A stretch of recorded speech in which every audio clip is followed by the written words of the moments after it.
சேர்த்துருக்கிறேன். அவலை நல்லா 2 தடவை வாஷ் பண்ணிக்கலாம். வாஷ் பண்ணிவிட்டு ஒரு 10 நிமிஷத்துக்கு ஊற வச்சுக்கலாங்க. அவல் ஊற வச்சுருந்தது நல்லா ஊறிடுச்சுங்க.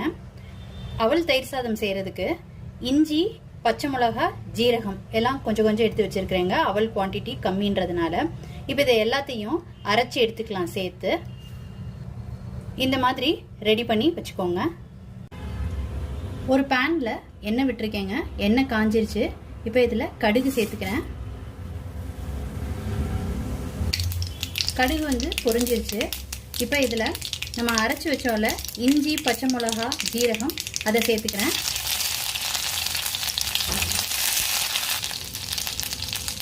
கருவேப்பிலை சேர்த்துக்கிறேன்.